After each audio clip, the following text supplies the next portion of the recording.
Well, hey guys, welcome back to episode 5 of the podcast. If you haven't seen these already or listened to them, then you can go back and check out the first 4. It's been quite a mixed bag of people, everything from the lead singer of my favourite band, to my best friend, to producer Michael, to professional streamer, and today we have a good friend of mine, Abingdon, and she is a badass female pilot. She's actually my flying instructor. I guess it can kind of be called that. I've only had one lesson with her because of the coronavirus thing, but she is and will be my flying instructor. And she is also the founder and owner of the Abingdon Co, which is the first female aviators watch company. Is that right? Yes, that's how we started. But now it's much more adventure activities, diving, motorsports, tactical fields. Basically anything that you can get dirty, sweaty, and try and break things. Okay, well, there you go. So you've already seen her. That's Abingdon. So yeah, you ready to get into this? Let's do it. Awesome. And just to let you guys know at home, if you don't want to watch this on YouTube, you can actually listen to this podcast. It's available everywhere you can get podcasts. So if you just go into iTunes and type in Adam's Words Podcast or Spotify or anywhere else, you'll find it. So you don't have to sit and actually watch this on YouTube.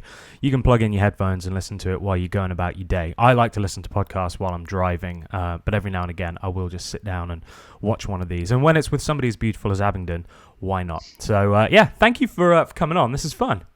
Yeah, definitely. How are you? I am. I really want to get into an airplane again. Yeah, I haven't flown in a minute. So how's it affecting you? Down. How? Because obviously you deliver airplanes as well as other things, correct? Yeah, I deliver airplanes. I teach people how to fly. I have flown for the airlines. I've flown corporate. Basically, I've done everything in aviation except for race at Reno Air Races and do competition aerobatics. I've done aerobatics. I just have never competed. So okay. To not be in an airplane for 2 months has been just like stab me in the chest because I'm just dying over here. I'm sure. By the way, that is a lovely hat you're wearing there. Do you like that? Do you like that? Do. Somebody I know makes these. Wow, they must be really talented and exceptional human beings. Really talented. I just realized I'm covered in dog hair. That since getting the dog, I've just been like, this is my life now, is just a constant battle with his dog hair. Yeah, Diesel's worth it. Oh, he is. He's awesome. So how do you race Reno Air Races? Like, how can you make that a thing? Well, I've looked into it, and oddly enough, we have an episode where, so you and Michael were the inspiration for my company starting a YouTube channel, and I'm going to just slightly tangent because our 3rd episode is with a Reno Air Race pilot. So that's going to be airing next week because we just aired our 2nd today. So he kind of showed me everything I needed to know about how to get into Reno Air Racing. And there's different types of air racing. So you've got Red Bull Air Races, you've got Reno Air Races. Basically, you either have a timed course around pylons that you have to beat everybody else's time, or you're physically flying with everybody else that you're competing against. And that's Reno. So it's a much more dangerous, I like the Red Bull Air Races as well, and they definitely know how to put on a show. But Reno Air Races is way more dangerous. So you have to go to race school. You have to pass race school, and it's all about how you pass people safely in the course. But you're basically flying around in a big circle. And you can be in the biplane class, you can be in the jet class, you can be in the unlimited class, light sport class. There's a whole bunch of different classes of airplanes, just like fighting, how there's different weight classes. So in Reno Air Racing, usually you have to have an incredibly long history in flying the type of airplane that you're about to race. You have to be incredibly proficient at it. You cannot be a cowboy out there. But you do have to have a certain level of craziness because you're doing a type of flying that normally is just not done by normal people. So by normal pilots, at least. Most of the guys that I know that fly Reno are either competition aerobatic pilots, so they perform at air shows, I've met several astronauts who do this as like their retirement job. And That's brilliant. It's like, yeah, I've been to the moon. What can I do that's kind of close to that? Oh, I know. I'll right? race around the desert in Reno. Yeah, I guess to each their own. But I mean, one of them that I've become good friends with, his name is Hoot Gibson, and he used to be an astronaut. And when I met him, the first Reno Air Races, because the cool thing about Reno is you can walk right up to an airplane, look at it, touch it, and somebody from the crew will come over and talk to you about it. You might be able to meet the pilot who's going to be racing. So that's how I met Hoot. And Hoot's awesome. And he's one of the classiest people I've ever met. And the following year, I went back and I saw him in front of his plane, and I went to go say hello. And he remembered my name from a year ago. And then awesome. From there, I was just like, all right, you and I are going to be friends. I love it when people are classy like that. So yeah, that's how you get to race at Reno. That's awesome. Yeah, I went with my mate Tom, who actually was on the podcast last week. He's an aircraft engineer back in the UK, and he loves the Reno Air Races. And so he came over to, I think he was in New York, and he was doing some type of qualification to allow him to work or sign off on American planes back in the UK. And while he was there, he was like, well, why don't I just come over to the West Coast for a few days? And it was right as Reno was on. So we literally went. Oh, I just realized I've got my cursor on the screen there. We went to Reno, and we had such a good time. We actually, I don't know why we did it. It just sort of, I think it evolved because he said that he really wanted a Stetson. He's bald, like totally bald. He shaves his head. And he was like, I really want a Stetson. So I was like, all right, we'll go get you a Stetson. So we went to a boot barn, and when he got a Stetson, I was like, well, I want a Stetson now. So I got a Stetson. And then I was like, well, if we're going to wear Stetsons, why don't we get a nice shirt? And so we got the cowboy shirt matching. So he wore the black one with the silver trim, and I wore the white one with the black trim. And then it was like, well, now we may as well get cowboy boots, right? And so we ended up going to Reno, these two English blokes going there in like full cowboy outfits, which isn't anything to do with Reno Air Races. We were just living that life. And we had so much fun. He got us the tickets that get us into like one of the lounge, or not lounges, but one of the big tents. So we got food and drinks all day. And yeah, we walked around, and I was trying to tell you about this the other week, the name of the aircraft. I want to say it was like Juggernaut or Behemoth or something like that. Does that ring a bell? No, and you said it was a Corsair. It's got the one with the folding wings that flip up. Yeah. That fold up. I'm going to Google it right now.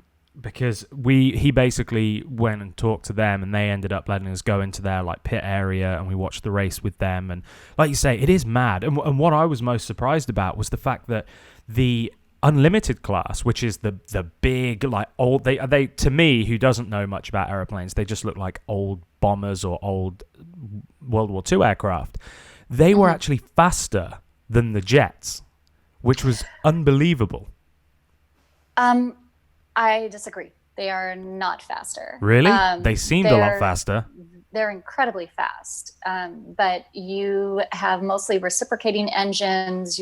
They are World War II aircraft mostly, Bearcats and things like that. And they are going about 400-500 miles an hour. Is what they typically clock the Unlimited at. When you get into the jet class, you're over like 600-700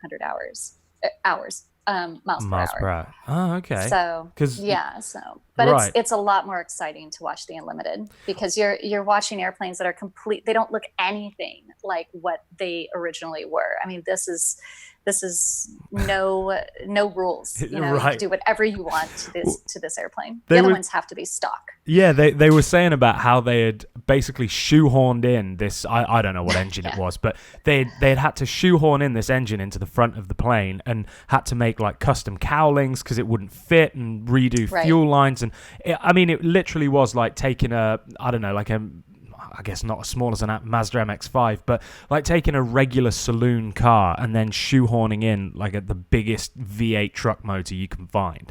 It was insane.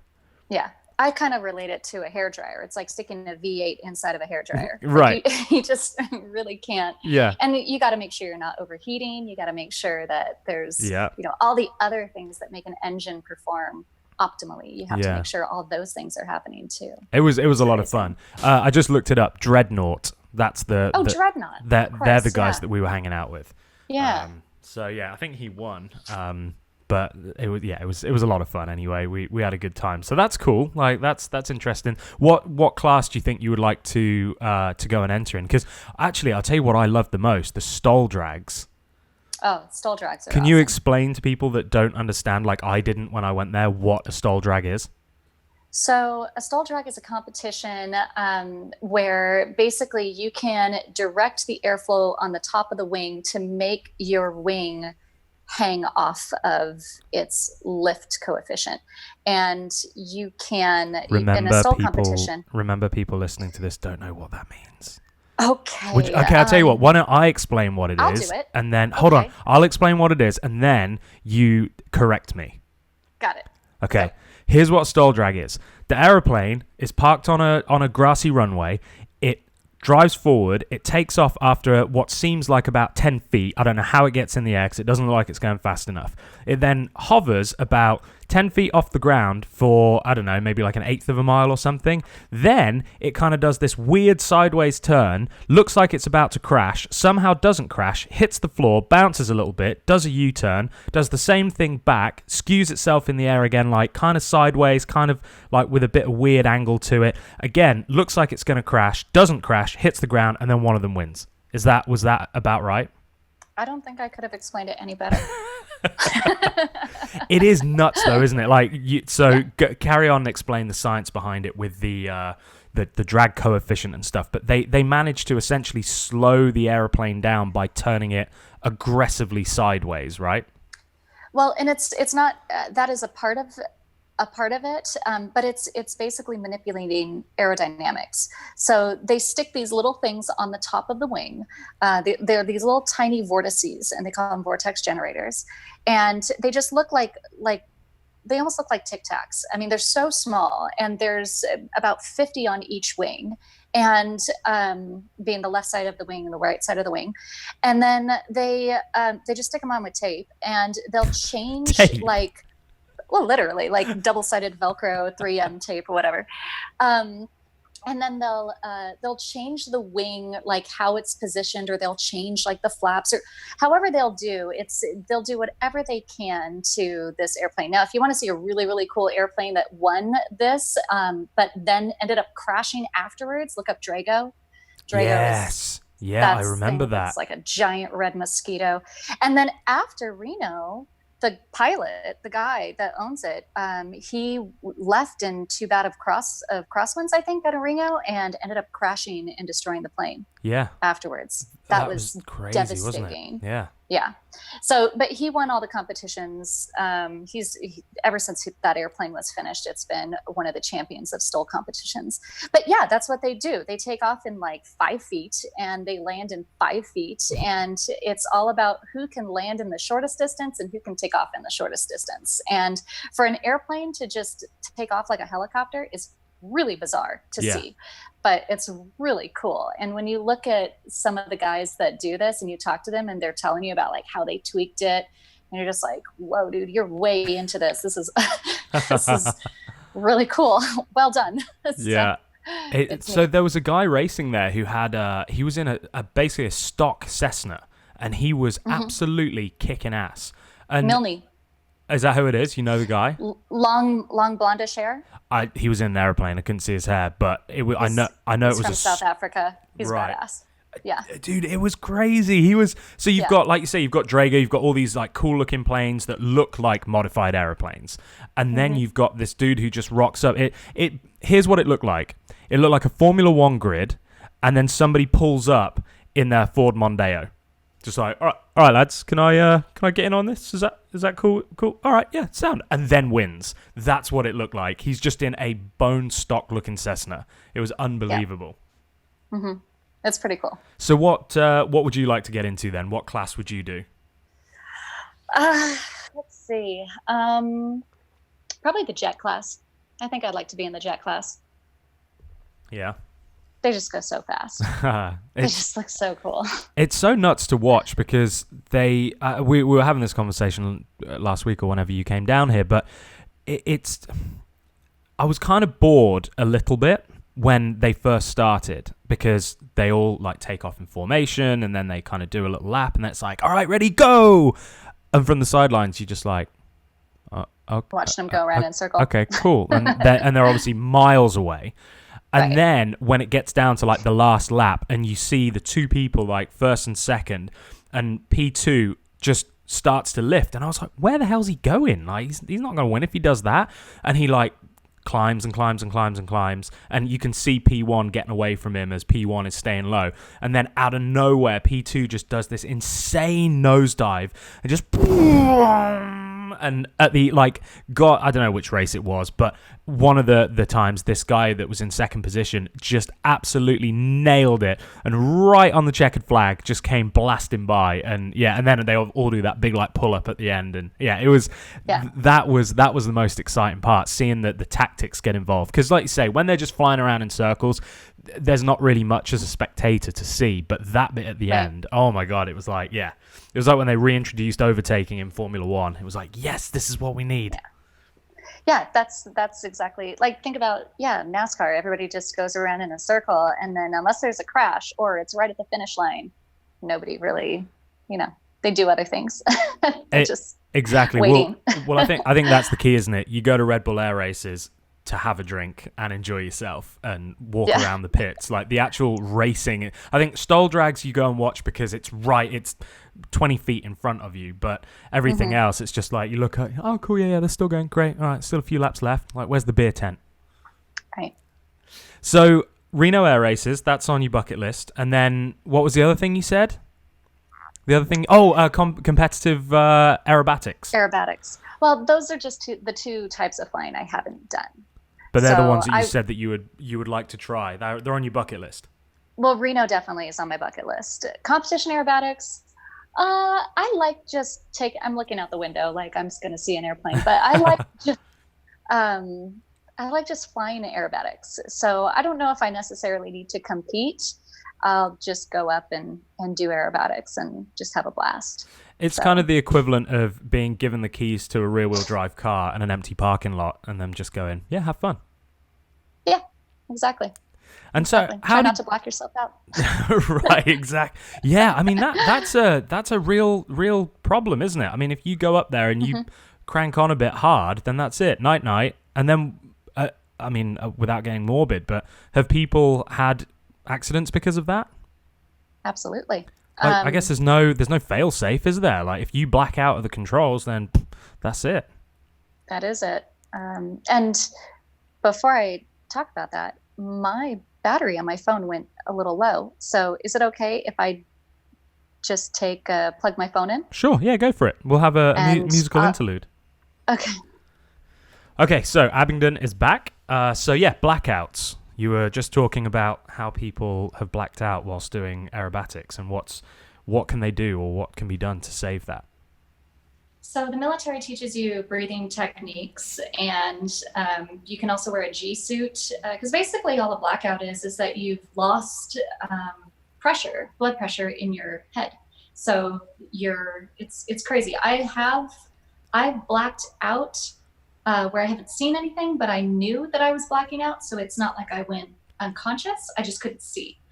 And that was when I want to say I pulled about 8 Gs in an aircraft. It was a small little Lancer airplane that I was being given a test flight. And the pilot, really knows what he's doing. He's a great pilot. In fact, he's raced at Reno. His name is Ernie. And he took me up and I was like, show me what this airplane can do. And so he's like, okay. And he didn't prep me really before he showed me, but I was like, hey, I'm having a great time. And I did. I saw, like, imagine your peripheral just completely go away. Okay. Yeah. That like tunnel vision. Tunnel vision. Totally.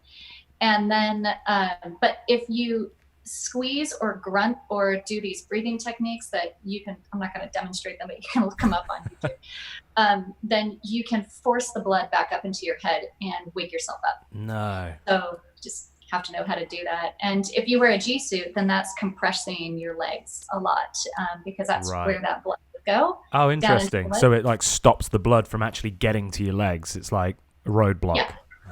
Exactly. So that's just like compression socks, but on a much stronger level. Yeah, that's crazy. That's awesome. Yeah, I don't think I've ever had any type of experience like that of almost black, other than jiu-jitsu. I've never had an experience of blacking out from G-force. I wonder what the most G's I've ever pulled is. Oops, excuse me, a little burp there. I wonder what the hardest G's I've ever pulled. I mean, to be honest, even just like when we went up and we did that first flying lesson and we were doing some of those, those bank turns, I mean, it doesn't take much for you to physically start to be like, oh, okay, I can feel myself like getting pulled down a little bit. So I can't even imagine what it must be like to do it properly. Yeah. And all the maneuvers that we did were all 1G maneuvers. Right. So they weren't even... They were nothing. It's like, shut up, Adam. They weren't anything. Oh man, I do miss it. I really want to get back out in the old aeroplane. I think once all this coronavirus stuff is over, and now I don't know if I told you I got my results back, and so my blood levels are all A-OK, which means that fantastic. Yeah, which means that I don't have to spend $1 million a month on medical stuff. So I can now start spending, hopefully not $1 million a month, but I can start allocating those funds towards aeroplanes. I like it. Yeah, so I'll be back out to Vegas to do some more flying lessons. My mate Tom's actually doing his. He's done all of his written stuff during quarantine. He's basically just smashed out all of the study and the theory, and then all he's got to do now is wait until he can actually get in a hairy plane with someone. Awesome. Yeah, nice. It's probably a smart idea. Maybe I should have done that, but I just honestly, I am so dreading the actual theory and the written stuff because I hate it. Like when I was scuba diving, same thing. We had to be in a classroom for like 4 days straight, and I was like, oh, this is so. I hated school. I hate studying. I'm so much more of like a practical, hands-on person. But I appreciate that doesn't teach you how to fly an aeroplane properly. Well, there are some rules that you have to know. The FAA does impose rules. That's probably the most challenging for people that don't like to study. The good thing that you already have going for you is you know cars so well. And a 4-stroke engine, you could probably tell me all about it. And you could probably tell me about, turbochargers versus superchargers. Those same systems are on airplanes. So that's a good thing is you already have that. You don't have to learn hydraulics. You don't have to learn electrical systems, the difference between an alternator and a carburetor.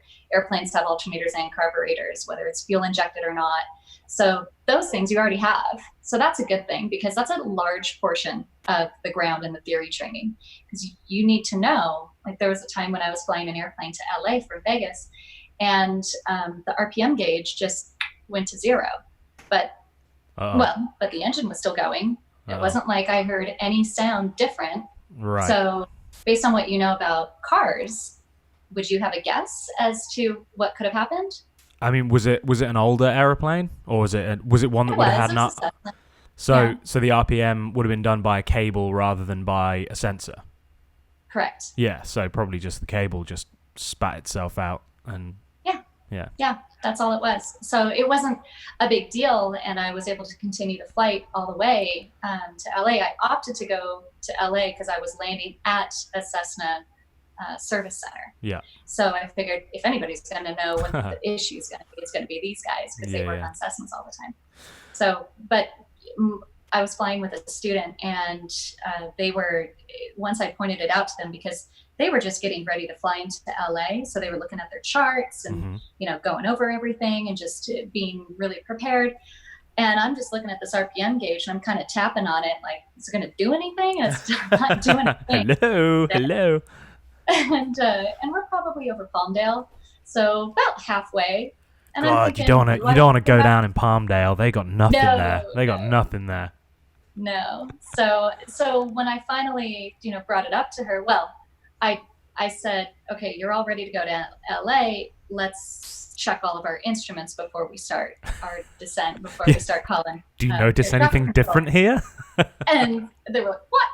And immediately, and this is the difference between just somebody learning how to fly versus somebody who has had years of experience with lots of faults in airplanes, is they started looking for an emergency landing point. And I'm like, Right. we don't have to land. Yeah, Airplane's still flying. So let's just keep flying. So it was a great teaching moment. But you already without even being in the airplane, you pretty much figured out what the issue was just because you already have systems knowledge. So that's Right. You're ahead of the. Okay. Oh, good. Don't get discouraged. Okay, that's good. Good. I'm glad. And so when that kind of thing happens, are you as an experienced pilot able to just listen to the RPM of the motor and kind of know, in the same way that when I get in my car, I don't have to look and see when I'm going to hit 7,000 RPM to know that that's when I have to shift. I can hear it. Is that the same with you? Do you build up that sort of, I guess it's not muscle memory, but that familiarity with the aircraft that allows you to just do it by ear? Definitely. And, and unfortunately, I'm not as keen on a lot of different types of airplanes because I ferry airplanes. I've flown over 80 different types of airplanes. So knowing what a Partenavia sounds like at 3,000 RPM versus a 172 versus a 182 Cessnas, they may sound a little different. A lot of them have the same engine. So Continental and Lycoming are the two main engine manufacturers for piston airplanes with propellers. But I'm going to know that if my radio starts flickering, I've got an electrical issue. If I'm checking my altimeter and my voltmeter and all of those systems, then I can probably deduce what's going on and what I have left. It's very basic information that you can do a lot with. So obviously your alternator charges your battery. And if your alternator dies and you don't have a backup alternator, then you're literally running off of your battery. And you know that your battery can go dead, just like in a phone, after so long. So what do? Well, just like on your phone where you clear out all your apps so you're not running down your battery, you start turning off all the systems in the plane so you don't run down your battery fast. So it's kind of common sense, but it's just in a machine that you're sitting in, levitating in the air, moving forward, over mountains and oceans and things like that. So, no, I mean, that makes sense. And I think I'm very good in those types of stressful situations. I'm not a flapper. Which I think is good. That's good. And so, I do like systematic. I don't have OCD, which is funny because my mum got me this, which I thought was was pretty cool.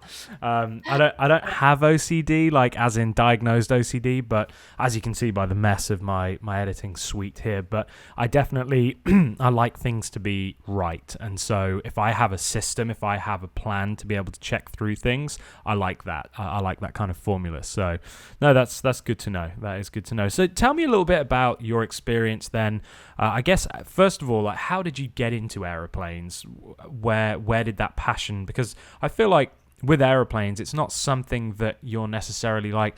A lot of boys get into cars because that's just the thing, but not a lot of boys get into aeroplanes. Like, I feel there has to be some type of external influence that gets you into them at an early age. How did you start out with your passion for aeroplanes?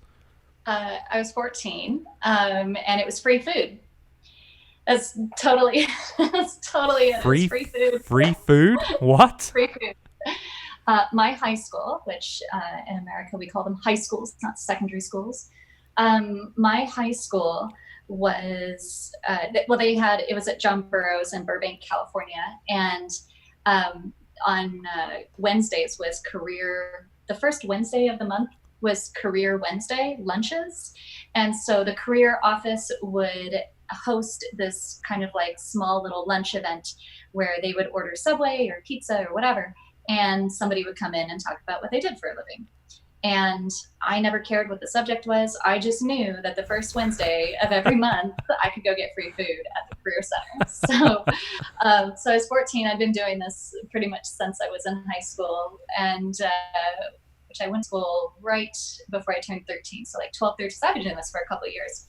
And I walk in, I'm the only girl there, and in walk two pilots from a flight school at Burbank Airport. Burbank Airport today doesn't have any flight schools anymore. They stopped that a while back. But these guys came in. They went out of business paying for free food for students. I know. I had my share. I got my fill, and they really talked about two things that struck me. And the first was that you do not have to join the military to learn how to fly.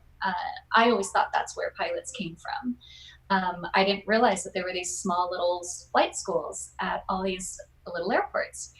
There's also university programs. You can get a degree in aviation at UND, University of North Dakota, or they have specific aeronautical universities like Embry-Riddle.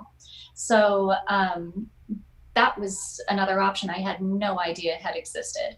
And then the second thing that they said was that you don't have to fly the airlines after you know how to fly. There's all these other types of jobs. You can tow banners around the ocean. You can fly helicopters. You can do sky typing over Dodger Stadium. You can do the weather in the morning and get off of work by 10 a.m. every day. You're waking up at like 3 a.m. But if you only want to work 3 to 10 and have the rest of your day off, then you could fly around and report on traffic like all the news stations had. You could fly corporate and get really big tips from celebrities, typically if they're pretty cool. You could ferry airplanes like what I do. You could do competition aerobatics or do promotional type flying. There's so many different types of flying jobs out there that I realized airlines are actually a very small portion. And I didn't necessarily want to be like a bus driver in the air for the airlines. Oh my god! All of the pilots listening, commercial pilots listening again. Oh, this cow! Can't believe she just said that. I'm not a bus driver in the sky.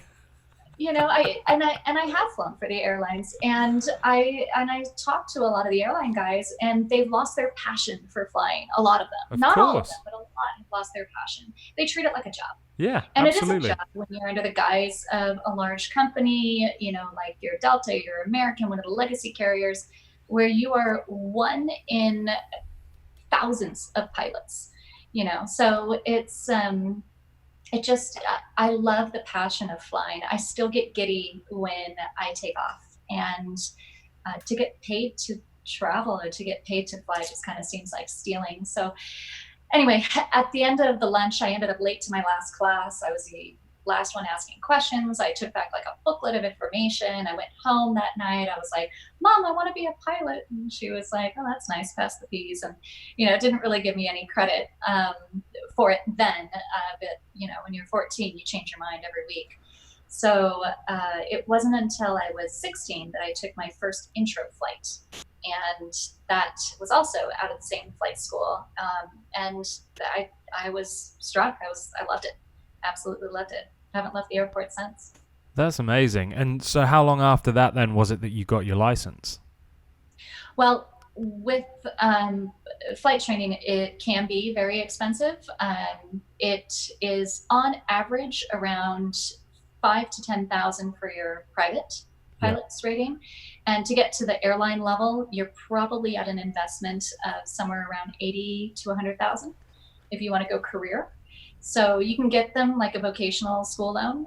So because of the high cost and because of my parents' lack of understanding of what the aviation industry was, they said, you have to go to college. So after high school, I went to college and still kept my little book. You know, when you're in high school and you have like the book that you, I don't know if this is just what girls do, but you have all the little clippings from magazines and like your little dream boards and all that kind of thing.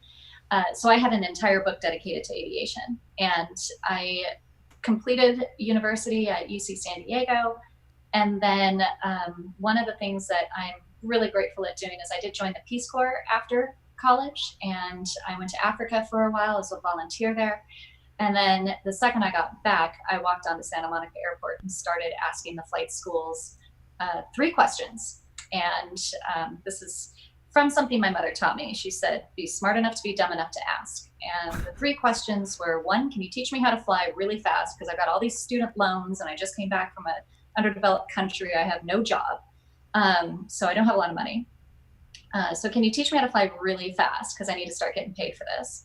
2, do you have any jobs available? Because everything I just said before, I don't have a job. I just came back. Right. And then 3, will you pay for my flight training? And that last question is a question that probably most people wouldn't ask. But one flight school in particular at Santa Monica, I think they've since closed the location. They're called American Flyers, and they have locations all over the U.S. They have an internship program where you work for them, you get paid, and you get your flight training covered. Wow. So half of the payment, half of the salary is in scholarship monies, and then the other half is like a living wage. Right. So I think my paychecks were $900 back in 2006. And then the other half was all in flight training. So wow. I got all of my ratings up to the commercial level in 1 year. Wow, that's fast. Holy crap. And that's where you met Michael, isn't it? That is where I met Michael. Yes. We were both at American Flyers, and I was working behind the desk as the intern that was helping schedule students and instructors and checking out pilot supplies to people, things like that. And he walked in with a British accent, and I said, hey, where are you from? Because you don't sound like you're from London. And he has a bit of a muddled accent, and he said he was from the north, and it turned out that we were from the same area of just north of Leeds. It's crazy, isn't it? That's funny. And he was learning to fly, was he, at that point? I don't think he was learning to fly. He already knew how to fly, but I want to say he was doing like another rating, or he was doing some maybe recurrency training, something like that. Got you. And so how did you transition then from working behind the desk doing the interning to bussing planes around? Like you deliver aircraft, correct? That's one of the things that you do. And talk to me a little bit about that. I've heard some stories from my friend Tom about that, where they take a back seat out, fill it full of fuel, and then just go like puddle jumping all the way from the US back to Europe. And have you got any cool stories? I do. I don't know where to start. I could start with the first one. I say my first one, it was my first trans-Pacific crossing. I've done about 40 crossings over the Pacific. Typically, they average about 10 to 18 hours, depending on the type of plane. Before I did Pacific crossings, which is something that I've always wanted to do, I was just doing like down through Central America, South America, and taking airplanes to anywhere. Most airplanes are manufactured in the United States, and the US is also very aviation friendly, especially general aviation. So we don't have a lot of the fees that other countries have. It's very expensive to fly in other countries in a small airplane. So a lot of times when people are shopping for an airplane, you don't just go down to like your local Cessna dealership, like a car dealership. That doesn't exist. So you look online. And when you look online and you find the airplane that you want, spec'd out the way you want it, it oftentimes is located in the US. You hire somebody like myself to pick up the plane and bring it over to you. So I've taken airplanes all over Australia, Malaysia, China, Taiwan, Japan. I've done a lot of Australasia. I've gone as far south as, Panama. In Central America, I've gone all the way down to Panama. I've flown all around the canal, which is a lot of fun. I've gone to the Galapagos. I've never done Europe. I've gone all the way up through Canada, over Alaska, down through Russia, into Russia. That's amazing. I've gone everywhere but Europe in a small plane. Wow, that is incredible. And what's the longest trip you've done in the smallest plane? Well, my longest leg was a Cirrus SR-20 18.0 from California to Maui. I was supposed to land in Honolulu, but I said, screw this. I don't want to keep flying. It's been this long. It was a dog of an airplane. And so I landed. Maui is 30 minutes closer than Honolulu. Okay. So, I was exhausted. And I've never slept. I've never slept in an airplane, even if I've flown for that long. So being up straight for about probably 20 hours or so, because you wake up about 2 hours before you launch, just to make sure the fuel is right, to make sure all the conditions are right. You're checking the weather. You're just kind of getting all that stuff done. So yeah, that was my longest leg. My longest trip,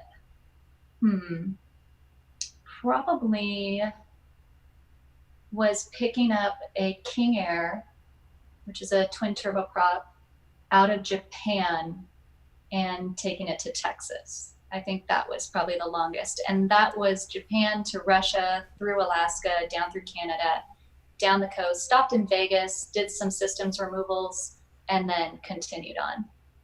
That's so crazy. I can't even imagine. And so how many times are you stopping along the way to refuel? And are you doing it by yourself, or do you have a co-pilot? So it depends on the airplane. Some airplanes you have to have a second pilot. A 737, for example, it's a two pilot crew. And most of the airplanes, though, because of my frame, I'm very tiny, so I fit into small airplanes, and I have experience in a lot of small airplanes. So insurance and ferry companies like to hire me because they know that I'm not going to exceed the weight and balance of the plane. I'm going to be able to fit in the plane, like around a ferry tank that's usually sitting in the passenger seat. Because some planes, you only have a passenger side door. So the way you get into the cockpit, like into the left seat or the captain's seat, you have to go through the passenger side. Mm-hmm. Well, if you had a ferry tank sitting right there, then you got to maneuver around that ferry tank, which could be like a 30 to 50 gallon tank, and sit down in your captain's seat. You're so basically crazy. Wrapping up around you. Right. That's so wild. That's so wild. And on those trips, what do you do? Do you like listen to music? Do you just because I love driving long distance. I really enjoy just getting on the road and banging on a podcast or whatever. So I get that. I get that it can be quite like meditative to do that. But definitely. What do you do? Like, let's say you're flying from Japan to Texas and you've got to go over... I mean, essentially, you're going, like, via the Arctic Circle, right? You're going over the top of the planet rather than around the middle. Yes. So if you are going top, it's typically with an airplane that takes Jet A fuel. Jet A fuel is... it's prevalent all over the world. If you're taking an airplane that has 100 low lead as a fuel type, then you're typically crossing the oceans, because if you put 100 low lead in a country like Russia, where there really is no 100 low lead, then it might not be there when you show up. So right. There's certain conditions based on the type of airplane, the type of engines that airplane has, as to if you're going north or if you're going through, equatorially.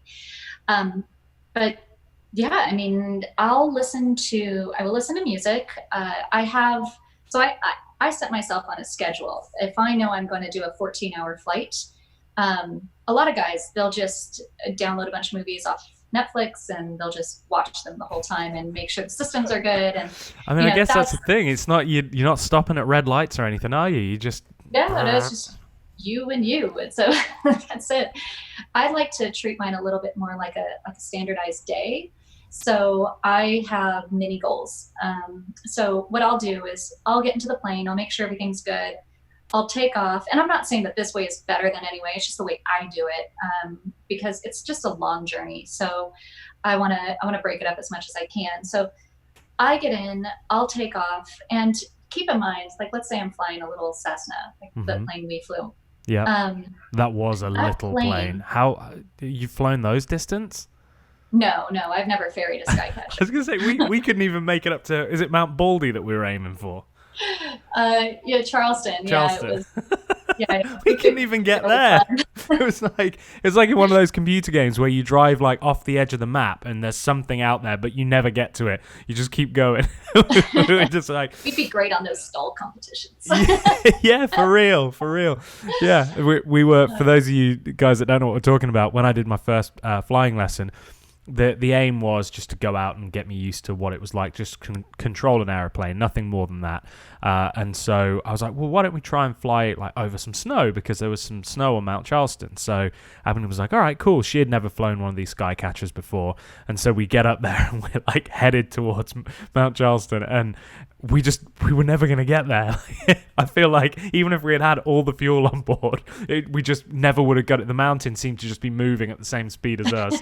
So in the end, at that point I was like, lean forward. Like yeah, we were both rocking it. Like, come on, we can do it. We can do it. Chugga chugga choo choo. Right. Yeah. So, but so you already know what it's like on a ferry flight. So when you take off, if an airplane that typically takes off in about 500 feet to 1,000 feet, when it's packed full of fuel, it's 130% over its gross weight limitation. 130%. That's how much you're allowed. Yeah, right, per the FAA. So if you're that much heavier, you might take off in 4,000, 5,000, 6,000 feet. Yeah. So it's going to take a lot longer to lift off, which also means that your climb out is maybe 200, 100 feet per minute. Okay. So if you're climbing, normally you're going to climb out at like 700, 1,000 feet per minute, and now you're like crawling at 100 feet a minute to get up to your final altitude, which if you cross the ocean at 6,000 feet is the minimum that you can be at. So if that's the case, then what I do is I'll take off, I'll get up to my altitude, I'll establish communications with air traffic control, meaning I've made positive radio contact. Hey guys, can you hear me? Yep. Can you hear me? Yep, we're all good. And if I've done all of those things, I'm almost an hour to an hour and a half into the flight already. Right. So what I do is I treat myself to breakfast, because I've probably taken off at like 4 a.m. So Okay. I treat myself to breakfast and I watch the sunrise, and I have all the systems. I've tested the fuel tanks, I've tested my ox tanks, I've tested my radios, I've tested everything. If everything is kosher, then I get food. And then as the day goes on, I'll have a lunchtime, I'll have a dinner time, and I'll have maybe a couple snacks in between. But that's what I do. I pack breakfast, lunch, and dinner, and I treat it like I'm having a full day sitting in an office. But my office is just 6,000 feet over the ocean. Wow. And, going to kill me if I don't do anything. Do something wrong. What do you do if you need a wee?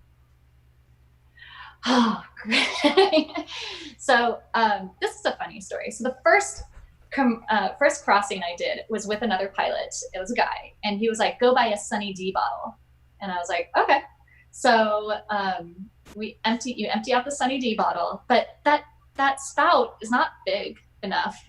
It might be for a guy, but it's not big enough for a girl. You need to get one of those she-wees. So I know. So I do have a Go Girl now, but that was the most difficult experience to try and work this Sunny D bottle. I was not a fan. So what I bought, and this is for any girls that ever are in situations with motorcycles or RVs or planes or whatever, is I buy the plastic AromaSeal Coffee Mate bucket thing, that you get the ground coffee in. And I'll donate the coffee to the mechanics, and that thing has a handle on it. It's like built in. So it's almost like a small potty. And that with a Go Girl, and I'm totally good. Nice. Totally. That's cool. And then you can obviously put the lid back on so you don't be sloshing around everywhere. Absolutely. I will say that I do change how I eat 2 days before. Yeah, I'm sure. Yeah, because So- you don't want to be caught up there needing number 2. Nope. Number 2 does not have. That is a small cabin to be stuck in there with a stowaway. Yeah, no stowaways. Yeah, I went jet skiing yesterday. No, not yesterday, Sunday. In fact, you should check out the video. I saw a ton of dolphins. It was amazing, absolutely amazing. But while I was out there, I had to go for a jet ski wee, and that was quite fun actually. But bit like precarious as I'm balancing. But as I'm like stood off the back of the jet ski having a wee, all I could think was, "There's sharks in there." Like, what if one like, I don't know, they can sense it, they can like feel the change in the temperature of the water, and it comes out and gets me. but it didn't. I was okay. I was fine. So Well, they don't like the taste of humans, so I think you'll be all right. you see, the problem is that a lot of them, for them to understand that they don't like the taste of humans, they have to have a little nibble first. And when you've got a 15-foot great white, a little nibble is more than, than I appreciate being nibbled on by a shark. But there were dolphins, so hopefully the dolphins would keep me safe. So what is the most insane story you have with an aeroplane? Maybe that's exciting, maybe that's dangerous, maybe that's... I don't know. What is it? Because, hold on. Hold the phone. I just want to say this. Abingdon used to fly the aeroplane for Hustler, correct? Yes, I did. I used to fly for, Harry Monet is the owner of the Hustler Clubs. And he worked very closely with Larry Flint, and he's got a very unique airplane here in Vegas. There's only, I think, 5 flying in the world, and it's called an SJ-30. It's a swear engine. And I was flying it's a single pilot jet, which is really unique. Most jets, you need to have 2 pilots, but this one, they certified single pilot. And Harry was hiring a pilot to replace who his current pilot was at the time. And so I was one of the candidates. And so I flew with them for a while, but then I actually turned down the job. And I turned it down because it was too much airplane for me. At the time, it was my first jet. And I'd flown plenty of turboprops, which is a jet engine with a propeller. But I'd never flown anything that went Mach 0.83 single pilot. So that I felt like I was not the right person for his job. If I was one of 2 pilots and he was hiring 2 pilots, I would have been like, yes, bring me on. But he only wanted a single pilot. So I've flown him we flew to New Orleans. He's got a couple clubs there. His family's in Minnesota. We flew there, flew to San Francisco. We had a couple clubs there. We went and did like steep turns and stuff around the Golden Gate Bridge, and all the maneuvers that you and I flew, I did that in a big jet. That's cool. That's awesome. That was a lot of fun. So is that jet all kitted out? Is it like a regular jet, or is it disco balls and stripper poles? No. No, it looks like a regular jet. It's a smaller version of Michael's new jet. I want to Google this. So what's it called? SJ-30. SJ-30. Let's see what this looks like. And it's a Sabre jet, swear engine. Ooh, okay. That's cool. It looks like an F-16 and a Lear had a baby. So if you look at the landing gear, it's a single point landing gear at the bottom. Okay. Looks like a diagonal comes out. Okay. And a Learjet's a very small personal jet. So it looks like the 2 of them just had a baby. Right. Yeah. No, I'm finding pictures right now. So it's a crazy airplane. This awesome. right here is hold on. There we go. Wait. Will it focus? No, it won't focus. But anyway, that's what it looks like. There we go. One of those. That's cool. Nice. And so they do Mach 8.3? 0.83? Mach 0.83, yeah. Wow. That's pretty speedy. And so how quickly will that get you to, say, like West Coast to East Coast? Depending on the winds, probably 4 to 5 hours.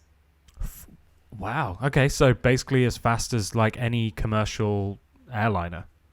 Faster. Most commercial airliners are flying at Mach 0.8 to like Mach 0.83. Right. So, this is kind of going a little bit faster. And the thing about the swear engine is it can also go to higher altitude. So you're flying. Are you saying square engine?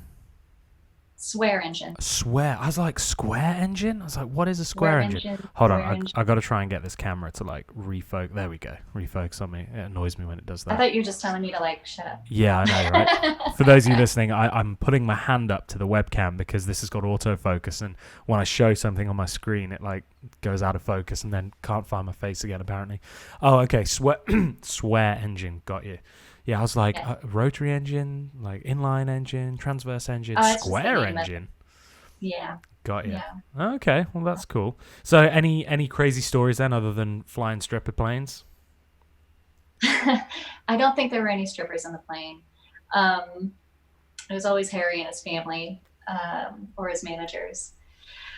What do I have? I'm one of the only people in Las Vegas that has landed at every single airport in Las Vegas, including Nellis Air Force Base, which is not typically allowed by anybody other than the military. But I had an emergency. I had an electrical failure, and I landed without clearance onto the Air Force Base. Without clearance?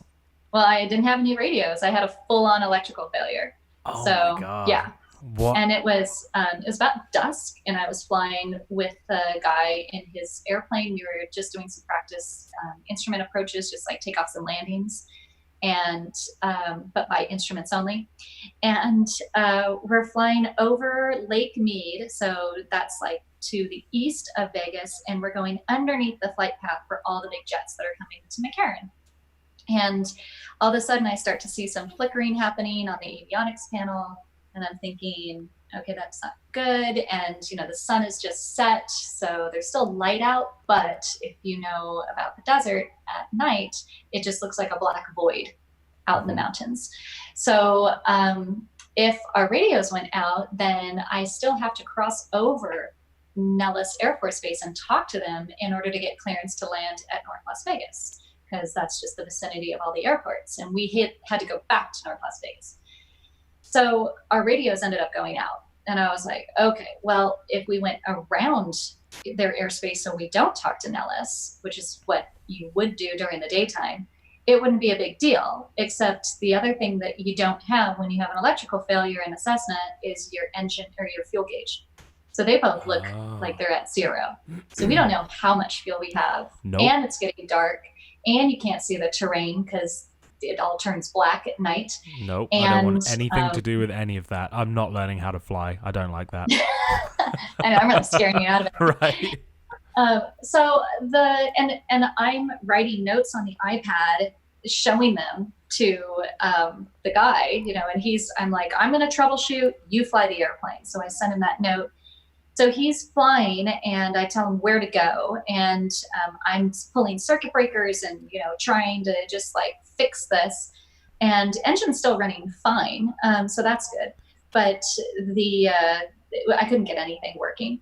So I wrote him a new note, and I said, my controls, I'm landing at Nellis, and he just kind of gives me this look like, huh? And I was like, yeah, that's what we're going to do right now. So I landed at Nellis, and without any lights, I did put my transponder. Uh-oh. We lost Abingdon. And sorry, you just did I come back? Okay. You dipped out for a second. So I got you up to you turned on your transponder.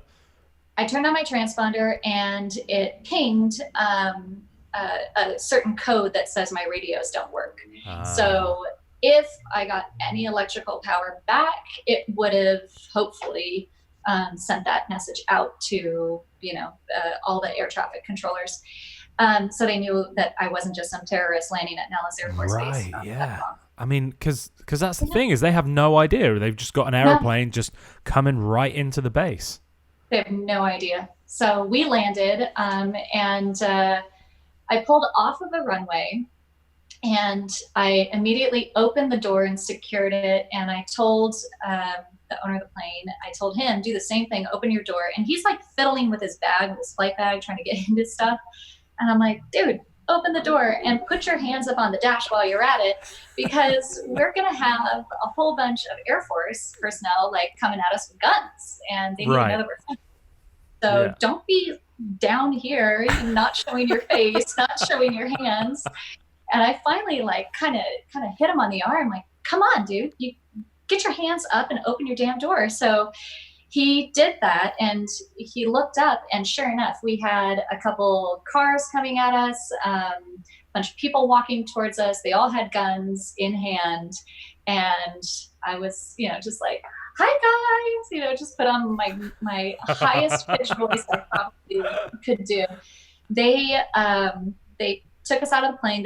They dragged the plane to a parking spot, and then they took us both out, separated us, and interviewed both of us separately Right. in 2 different rooms to make sure that our stories Yeah. were the same, and we had to make written statements. I was there for like 2 hours, but Wow, that's crazy. it was cool, and they were fun. They were all great. They were like, "This is the most excitement we've had all month." So, with it. Wow, I mean, because that could have been real hairy had they have been, I don't know, if there had been sort of a high alert at the time or anything like that, and then you guys just come bombing in pitch black in an unknown aeroplane. I mean, they obviously would have been able to see the tail number, right? So they could have done some research, or is that not what would have happened? Definitely, and I'm sure they did. They probably looked up the tail number and saw that it was registered to him, to the guy I was flying with, and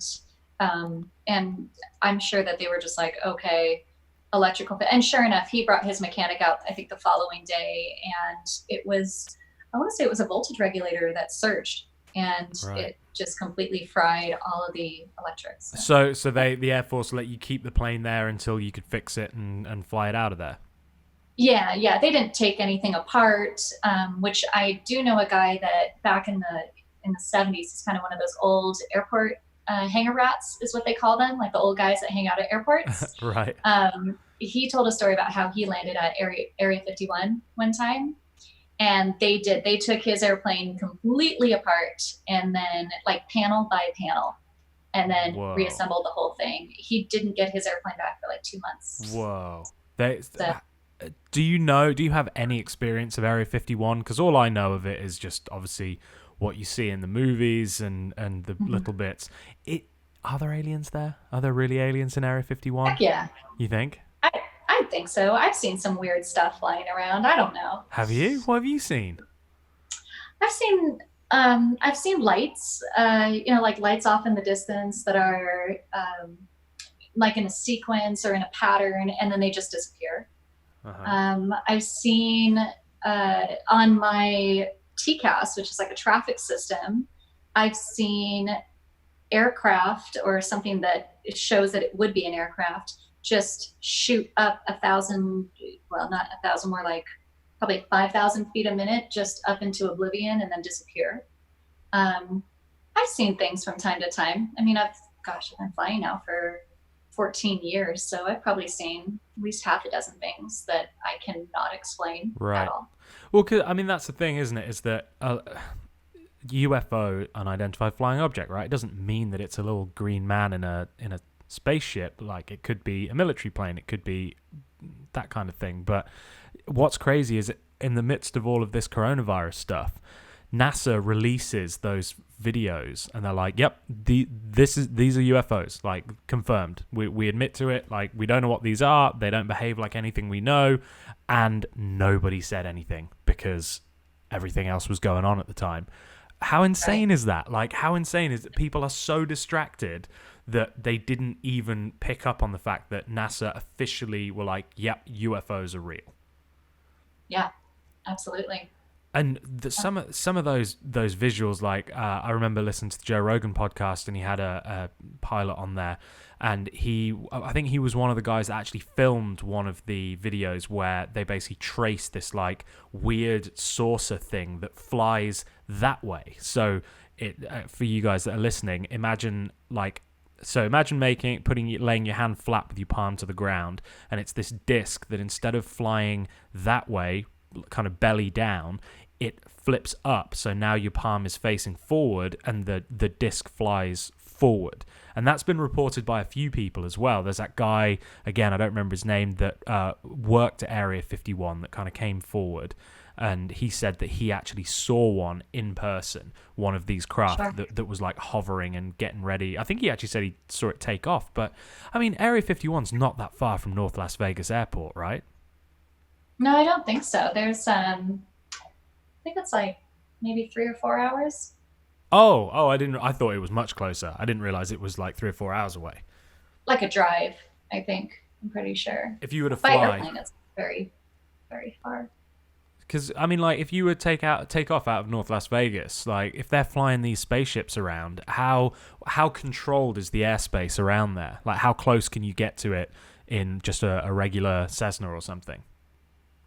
Well, the border that you're allowed is very far from the base. So, all through like central, southern California and Nevada, there's a lot of military restricted airspace. So even when I fly to LA, I have to navigate around, I think, 3 restricted airspaces. Really, from So Vegas to LA? I can't just like shoot up and just go straight to LA. That doesn't really work. Oh, interesting. Okay, I Mhm. didn't realize that. I know that they've got that one out the back of is it Lancaster? They've got like Yeah, the Edwards. Yep. yeah. Edwards. I like driving by there. You see all the cool aeroplanes and stuff they have around. They do like rockets and things from there as well. They do. There's a lot of testing out there. So rockets, they'll do speed tests on vehicles. They've got the boneyard for all the aircraft. So like when you're looking those cool Google Earth images where you see all the airplanes like lined up nose to nose, Yeah. those are all out of that area. Yeah, it's a cool spot. We were filming an episode for NARPM, one of the old shows that I used to work on, and we drove by there and tried to sort of get in and have a look at the other side of the fence, obviously, and we couldn't find any roads to get close enough to it, but it was definitely cool driving by on the freeway and seeing what goes on. And then, isn't there also one, I remember going on a hike up into the Angeles Crest. No, not Angeles Crest. It was like the Santa Monica Mountains, so Malibu. And there was I think that might have been someone like Lockheed or Boeing or something. They've got a test facility over there. Is that right?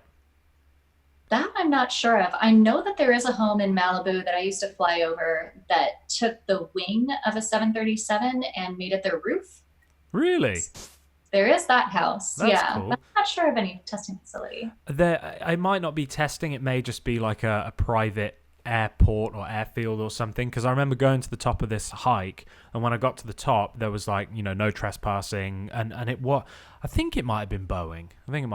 And there I saw this little road leading up, and then they had a gatehouse, and then I saw like one of the big radar dome. Is it radar? The big domes, like the round domes that they have. Radon. Yeah.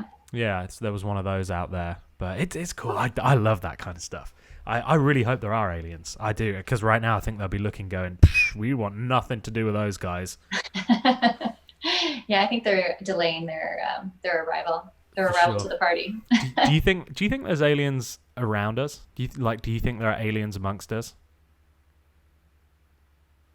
Yeah, why not? Absolutely. You don't have to say it to sensationalize the podcast. Like No. Like, I mean, why wouldn't there be? There's all sorts of people around us, you know. Okay, can we talk about Tiger King? I mean, I can't believe that those people are around us. This is true. I would be less shocked, I think, if I came face to face with an alien than I would be if I came face to face with the Tiger King. The Tiger King people are probably all aliens themselves. Yeah. That's probably where all the aliens hang out. Elon Musk is an alien. 1,000%. Elon Musk is 100%. not a real person. He is from a different planet or time or something. So, I mean, I think if you've got people like that, if you've got spies around, there's so many different types of, we're surrounded by so many different types. Why wouldn't we also throw aliens in the mix? Yeah. I mean, why not? Do you think you know any? Have you got any friends that you look at and go, bit weird? Those eyes are a bit odd. Yeah. You bet. Hey, I wish I was an alien. I wish that'd be cool. That'd be cool. If you could have one superpower, what would it be? I would like to stay up. I'd like to stay awake. Like not need sleep. I'm not gonna lie, it's a bit anticlimactic. You could fly, you could do anything. You're like, no, I would never like to have to go to bed. I already fly, so I've got that. The whole invisibility thing, I'm a big proponent of privacy, so I don't necessarily want to have the ability to impose on somebody's privacy. I don't like do. that. That's exactly what I would have. I would be invisible. You would have invisibility? Yep, absolutely. I think invisibility is high up there on my list for sure. Why do you not want to sleep? Because I love when I get so much done. And if there's one thing that my friends all tell me now is my superpower is sleeping. I can sleep anywhere at any time the nickname for me from my friends is Bernie from Weekend at Bernie's. Never seen it, but it's a fantastic classic of the 90s, I think. But it's basically these two guys carrying around a dead guy, and they're just like, oh yeah, he's just tired, he's drunk, he's whatever, and they just continue to make excuses as they go walking around this resort.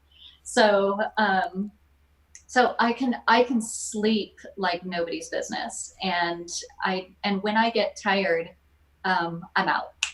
So I don't. In fact, I've been concerned that I could be narcoleptic. I'm not, but it almost feels like I could be. So I would like the opposite of that. I would love to just be awake, be able to do things. You can get so much done if you don't have to sleep. Right. And maybe it's anticlimactic to you, but to me, it would be very exciting. Just think of all the emails you could do. I wouldn't be doing emails, but okay. No, I get that. I appreciate that.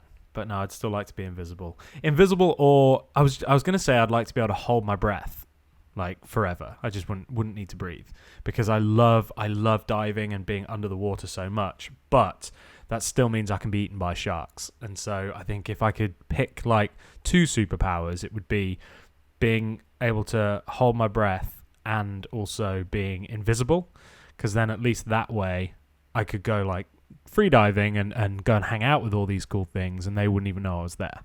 Like, so I wouldn't get eaten by a shark.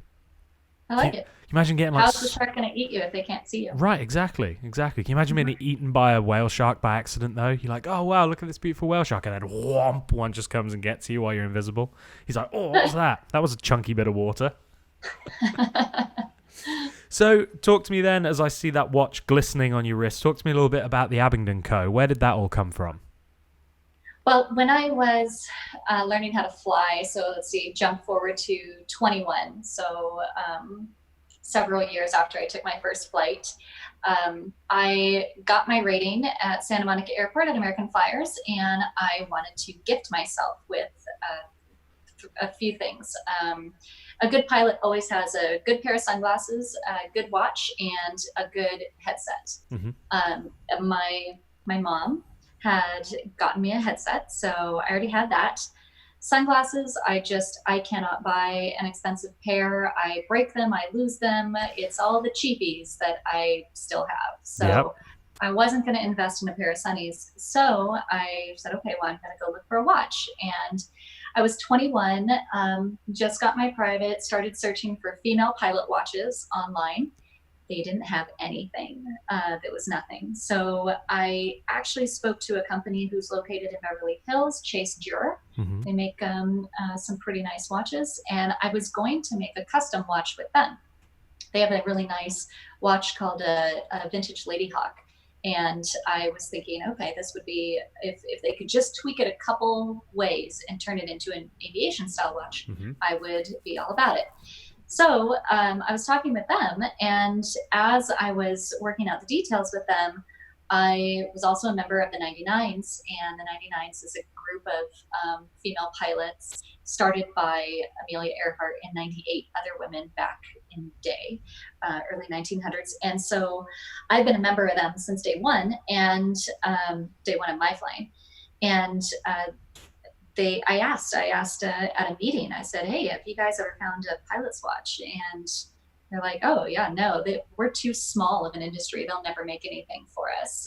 We're only 6% of aviation's female pilots. And that's true. There's only about 50,000 female pilots in the United States. That's a small number. Wow, that's crazy, isn't it? Towns that are bigger than that, right? So we were talking about it, and it just kind of got all of us thinking, and it got me thinking. I'm thinking, okay, if these women have wanted a watch, I've wanted a watch. There's obviously a demand for this. So I started putting pen to paper and drawing out some designs. I ran them by my chapter, my 99s chapter, and we came up with the first 2 styles, the Amelia and the Jackie. and I found a manufacturer. Let's see, one of them has a Swiss movement in it, the other one has a Japanese movement in it. And I launched the company 11 months later. So that's awesome. It's been awesome ever since. And so how many models do you have now? So in a variety of colors, we have about 150 SKUs. However, wow. That's made up of the 5 main models, which is Amelia, Jackie, the first 2 original, Elise, Catherine, and Marina. And then we've got 2 new ones that are not available yet, but Jordan and Nadia. And Nadia is available for pre-sale, and Jordan is actually, you're the first public entity I've told about Jordan. So that's a new racing exclusive style. Right here, guys. Racing style. Yeah. Oh, that's cool. So, and that should be out this summer. Okay, nice. And so you're wearing 2 right now. Which 2 are you wearing? I am wearing Catherine and I'm wearing Jackie. Nice. And that's not a marketing stunt, guys. Abingdon really does wear 2 watches at all times. All the time. She also has 2 on, 1 on each ankle as well. I do. So what makes a woman's aviator's watch? What's different between a women's aviator's watch and a men's aviator's watch? Nothing other than color. Okay. Color and size. So you just go for... Go on. Sorry? No, go on. Most aviator watches have a rotating bezel that is, it's got calculations on it. It can do time, speed, and distance calculations, fuel consumption, all those types of things. Most people who own an aviator's watch don't know what those things do. Right. But when you get one of those watches, they're absolutely beautiful. They look very complicated. Breitling is a very common example of an aviation style watch. But the size of the case, it's oftentimes a 45 millimeter or bigger case. Yeah. And for somebody who's 5'6", 110 dripping wet, that just looks like a grandfather clock hanging off my wrist. Right, for sure. I mean, a 45 would look big on me. Like 42 is the smallest I can get away with, I think, realistic. Or not that I can get away with. People on YouTube always say, "Oh, you can wear smaller watches. You just like big, ugly ones." Well, I do, but yeah. So 45 is huge. Yeah. And so our smallest flight computer watch is a 40 millimeter. And then the Jackie that I'm wearing is a 41.5. So this is the largest we'll ever go on a watch. And then a lot of our watches are Zulu time or GMT or third time zone, second dual time. And that is all the way down to a 35 millimeter. So it's much more in the range of a woman's wrist size. And then color. I mean, the fact that like I've got a blue mother of pearl here. I've got a pink mother of pearl on this Jackie. The mother of pearl is very feminine. It's very, very beautiful. And I offer mother of pearl in every color of the rainbow. There's Swarovski crystals, there's diamonds, there's feminine touches that turn an existing product into something that a woman can wear.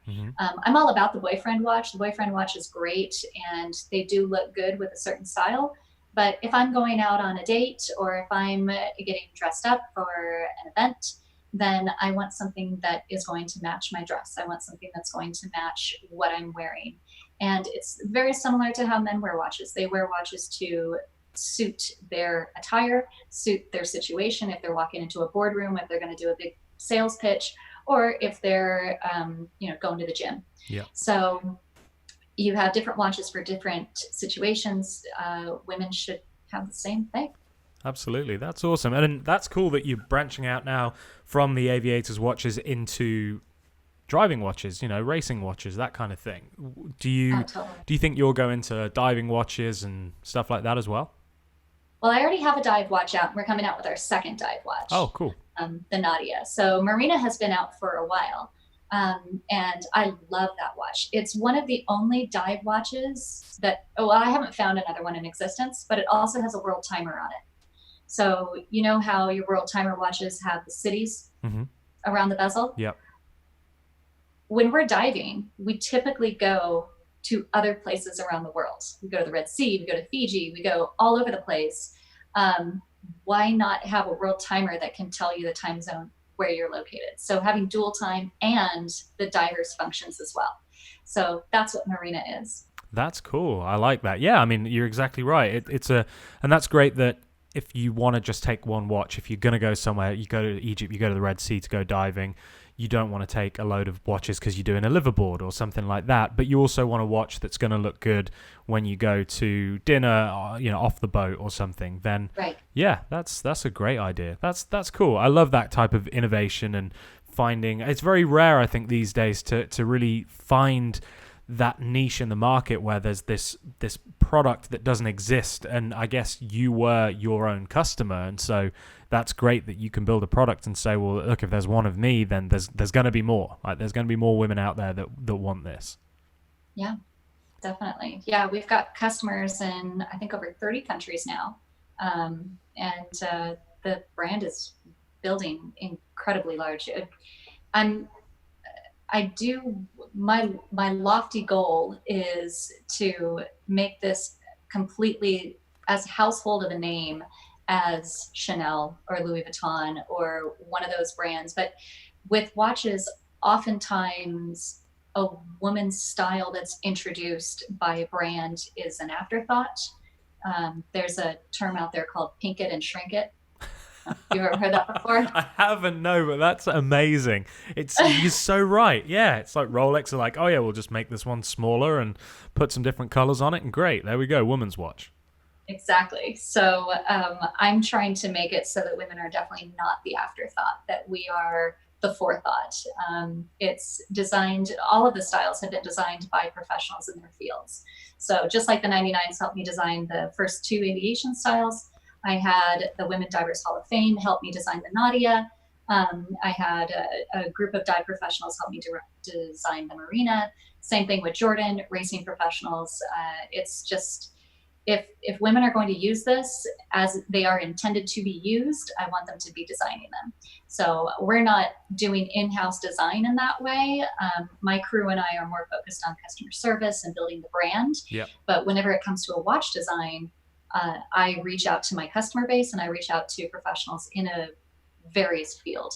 Yeah, real world crowdsourced design. Mm-hmm.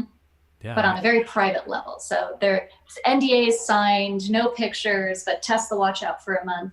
Tell me what your feedback is, and we'll incorporate those changes. Absolutely, that's phenomenal, and that's such an exciting way to go with a business as well. To do that, where obviously that companies do focus groups, and they'll come out with a product and then put it in front of 100 randoms in a room, and what do you think of this? Like, fill out this questionnaire. But the fact that you're actually going to professionals and you're going to the top tier of the people within the industry that you're looking to target, that's brilliant. That's so exciting, and yeah, I'm stoked for you. I hope that it does become as much of a brand name as Chanel and whatnot.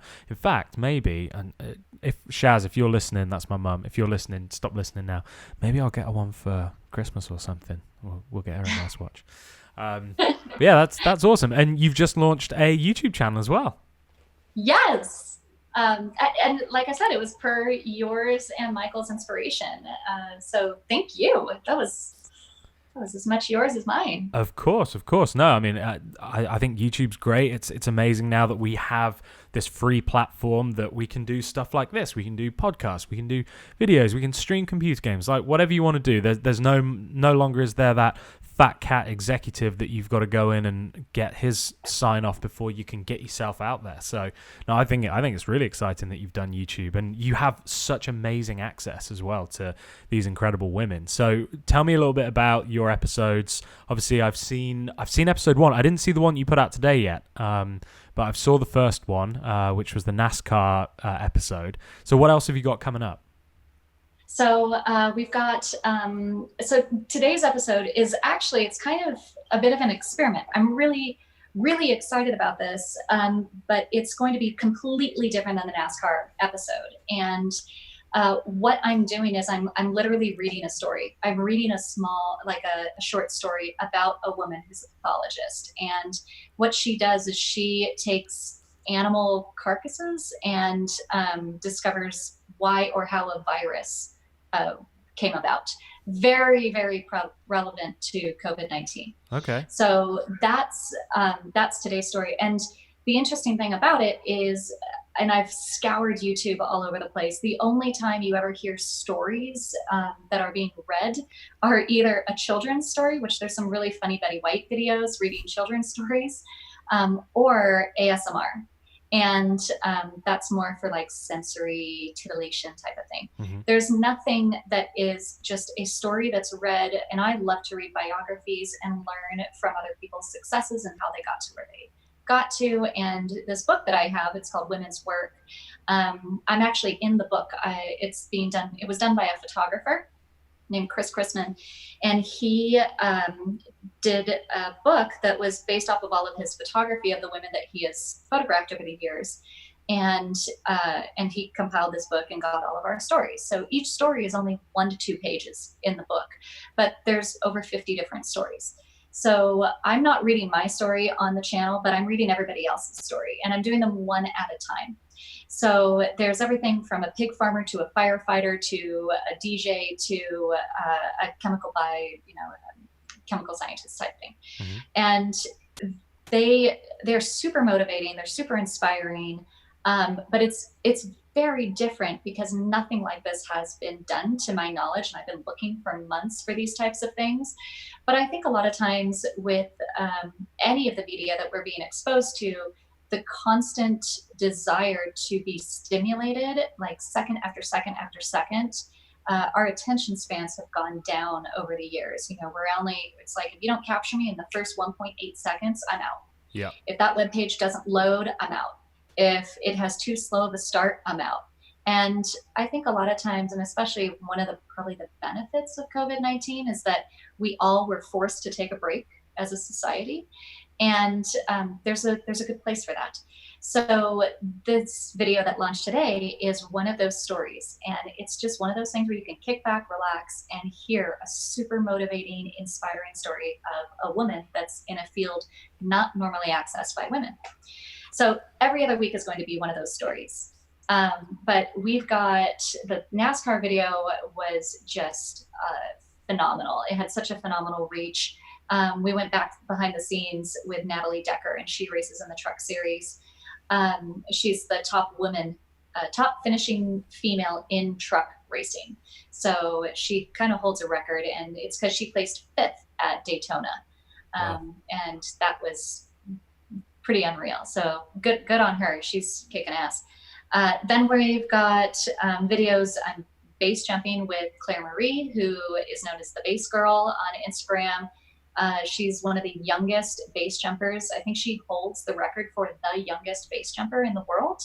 I want to say she started when she was 15 or 16. Whoa, that's crazy. Super crazy. And then I'm doing some aerobatic flying with Tommy Stoll and his 3 daughters. He races at Reno. I mentioned him earlier. We're going to come out to Catalina and dive the kelp forests, which I got more details on that you and I need to speak about. Wait, have you filmed that yet or not? Not yet. Not yet. So okay, we do need to talk about that.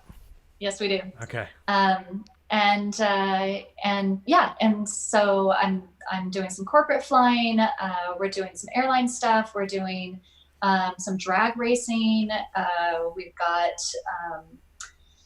scuba diving in Lake Mead. We've got film directing. Let's see, what else? Gosh, there are so many different types of episodes, and it's super, super fun. And most of them are my customers. Right. So that's the fun part. I mean, for you guys at home listening, Abingdon came to me with the idea of starting a YouTube channel, and I was like, yeah, absolutely, you should do it. I said, make sure you go out and film a bit of content just as a buffer. Like, I started with, I think I had 4 or 5 episodes in the bag before I started. And she's like, okay, cool. And then off she went. And the next time I talked to her, she's like, all right, cool. So we've got, it was a ridiculous amount, like 15 or something episodes that you had in the bag, and you'd done all of these crazy things. And I was like, wait, what? How have you done this in what seemed like a month or 2? And you had just gone and done so much stuff. I was blown away by it. Nice. Well, I listen to instruction very well. So apparently so, yeah. And go above and beyond. Well, that's cool. I'll definitely listen to the one that, or watch the one that you put out today. Listen to the story. So what is it? Is it you sat in an armchair with a pipe in front of a fire, like, let me tell you a story? Something like that. Nice. I got a cup of tea. I'll check that out. And how's the channel going? Are you gaining subscribers? Are you getting good interaction? Brilliantly. The trailer, we released a trailer a few weeks before we launched the channel, and that was super helpful because it gave people an idea what they were going to be seeing. Yeah.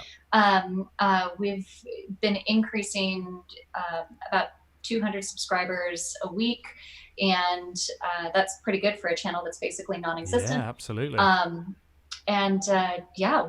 We're making our way up. So the first video, Natalie's video, even this morning, it was over 100 views in the last 48 hours. So it's still being watched. In fact, if you search Natalie Decker on YouTube, we're the first video that's not from her channel. That's awesome. But we're the first video that's showing. So that's cool. It's been great. How many views has it got now? Do you know?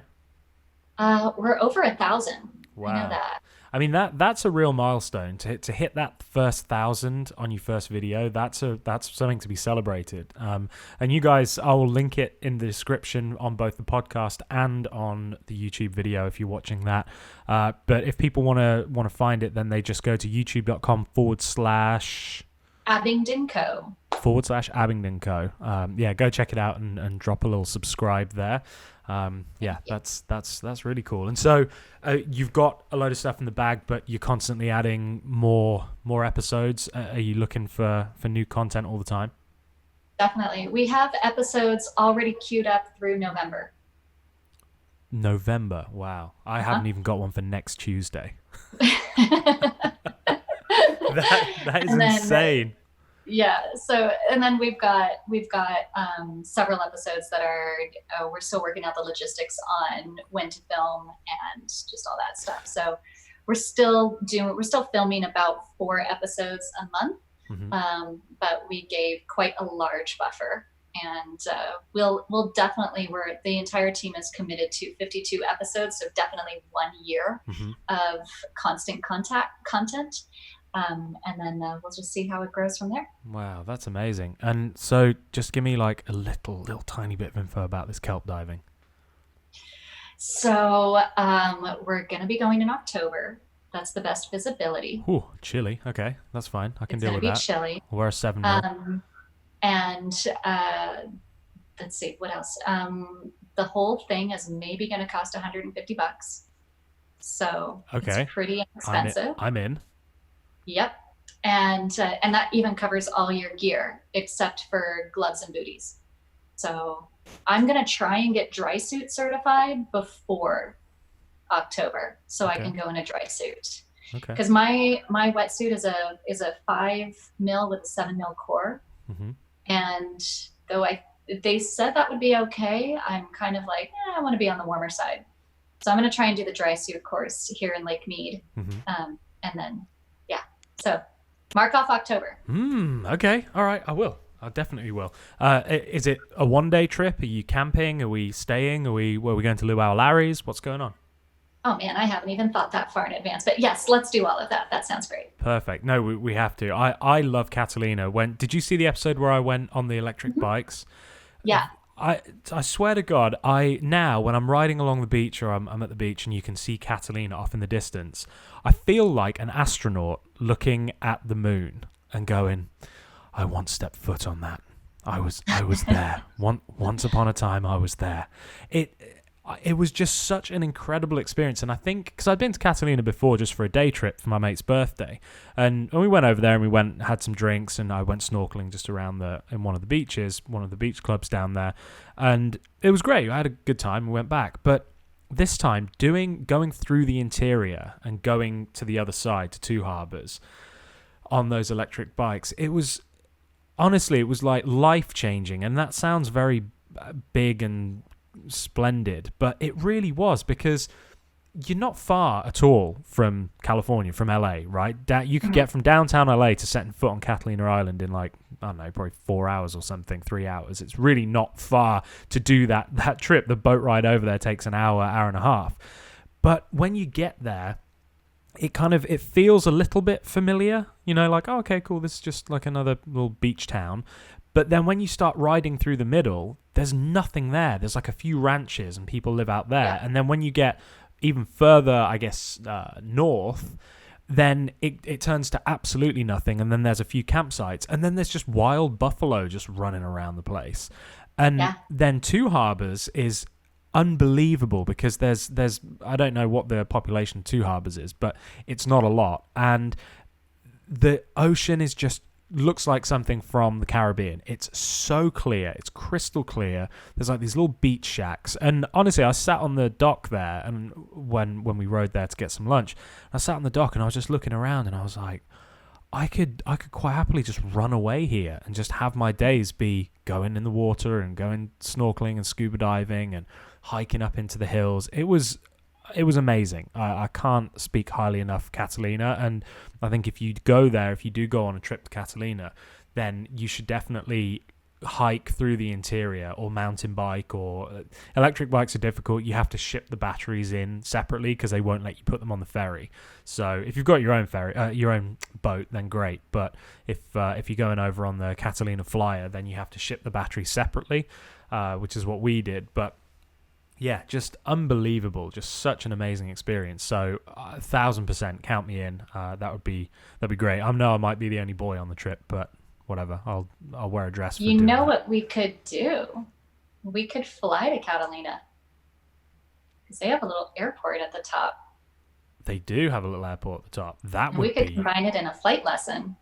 Okay. That sounds like a... Can I film it? Can we do that as an episode? Like flying to Catalina and then going scuba diving? I think that'd be great idea. Okay. I'm in. Text me the date and I will lock it off right now for sure. Okay. That sounds amazing. All right, cool. Well, look, that's been an hour and 40 minutes. So that was a long one, and it's been so nice to talk to you and hear some stories that even I didn't know. And I hope the audience has enjoyed it as well. So thank you so much for coming on. Thank you for having me. It's been fun. So guys, make sure that you check out all of Abingdon's endeavors. I will leave a link below in the description to her Instagram, to the website, to the YouTube channel, to all of that stuff. I would really appreciate it if you would go and support her because she is an absolute badass.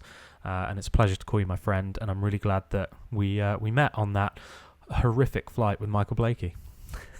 But yeah, guys. Thank you for watching. Thank you for listening. I appreciate you. Share this with your friends if you like it. If you're watching on YouTube, give it a thumbs up. That really helps. And subscribe because I would love to see you here again. And do you know what the sign off is, Abingdon? No. I thought you said you watched the videos. I have. Shocking. Still, go and show her support even though she doesn't know what my sign off is. Anyway, guys, remember, until next time. Don't do anything I wouldn't do. See ya.